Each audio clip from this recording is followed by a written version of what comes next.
Magtitiwala ka naman, Luis. Eh ma'am, ayon pa sa usap-usapan nila eh. Parang totoo eh. Ay naku, ang tanda-tanda mo na. Pwede ba tao na nagiging palaka? Hello? Sa inyo? Kailangang mahanap ko si Kara. Kailangang hanapin ko yung anak ko. Pagaling ka muna. Tutulungan kita. Bukas, pupunta kami ni Luis sa gubat. Hahanapin namin siya. Gagawin mo yun, Norman? Bakit hindi? Tinulungan na kita, di ba? Pagpasensyahan mo na yung kapatid ko eh. Taga Maynila yun at hindi siya naniniwala sa mga kababalaghan. Naniniwala ka ba sa sinasabi ni Luis? Alam mo, yung namatay kong asawa, may third eye yun. Kung ano-anong nakikita niya.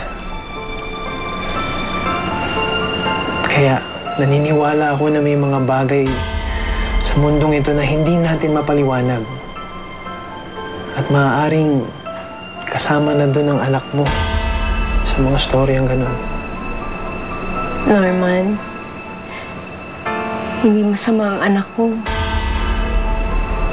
Hindi niya ginawa ang mga binibintang sa kanya. For the first time, in a very long time, naging masaya ako ulit. Dahil umibig ako ulit. Mahal na mahal din kita, Renato. Yan ba? Yan ba pinanig mo sa akin? Mga agaw! Nagpakamatay ang anak mo. Kaya parurusa ako kayong dalawa. Kapupuotan ng mga tao ang magiging anak mo. At magiging sanhi ng sakit para sa'yo. Pagbabayaran ng batang iyan lahat na naging kasalanan mo sa akin. Nasumpa siya maging palaka na dahil sa pagmamahal na yun. Akala ko kaya ako siyang protektahan habang buhay. Pero hindi pala.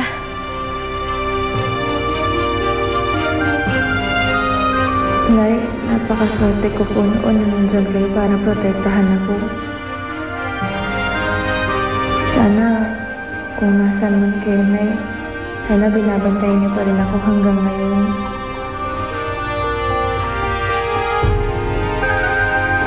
Mahal na mahal ko po kayo.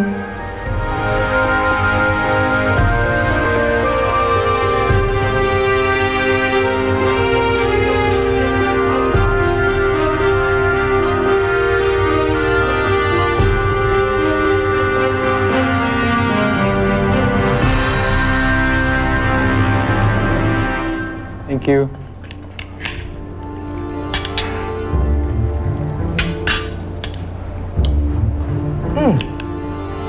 Kabalik ka na pala kay ni Elizabeth. Ayan. Wala yan, ma. Ano lang yan. For show lang yan. Pero, promise you, babalikan din kami. Really? Now? Ano? Ano yung gagawin? Eh di, susundin ko yung suggestion mo.